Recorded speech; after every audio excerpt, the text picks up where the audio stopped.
It's rare, thankfully, and I can say from personal experience of the hundreds or thousands I've probably given now over 5 to 7 years, I haven't had a single, knock on wood, major severe vaccine reaction, at least not a provable one, among any of the patients I've seen. So the numbers are generally pretty good, but I get it. It could be a 1 in a million chance of a bad reaction, but if your child is that 1 in a million, that's what really matters and counts, and you can't dismiss that experience. So the first thing I'm going to say is I don't think any doctor should dismiss or gaslight you. Now, there are situations where you might say it probably wasn't the vaccine that caused it, or we don't have definitive proof that it was the vaccine, or it could have been this other thing that caused the severe reaction. But that's not gaslighting. That's just, being honest, saying it may seem that way, but it may not actually be the vaccine, so we can't jump right to that conclusion.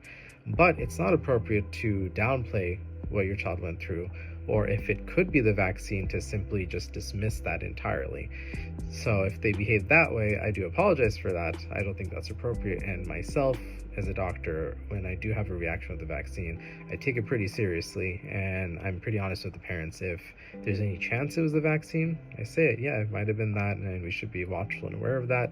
And if I don't believe it was the vaccine, I give them pretty good reasons for why I don't think it was the vaccine and why the reaction could be from something else. I think that's the best way to handle it. You got to, talk and communicate and acknowledge that a reaction happened, whether it's a vaccine or some other cause, and try to help parents and families understand that and, work it out with them, not dismiss them. So I'm absolutely understanding of your experience. It's not that we dismiss that.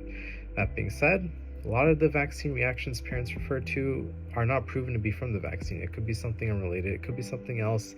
Again, correlation is not causation. Just because a child happens to get a vaccine and something happens within a few days, weeks, or even months after does not prove that it was the vaccine itself. Could it be in some cases? Yes, but not always. And that's why we don't always jump to those conclusions. The other aspect of it is that thankfully the reactions are rare, and one could also say that the diseases the vaccines are preventing could have severe, terrible reactions and problems too. If I hold off on the meningitis vaccine and a child actually gets meningitis and gets neurological damage from it, that's a severe reaction. And it's all weighing the risks and benefit, and generally speaking, the diseases can carry far more risk of severe reactions and problems than the vaccines, which is why we still recommend it, but that does not dismiss the experience of parents who had bad experiences. And certainly, I think the most important thing is when that happens, we handle it maturely and we handle it with a level of empathy and understanding. So I hope that any doctor you see addresses it that way with you and does not gaslight you or treat you badly.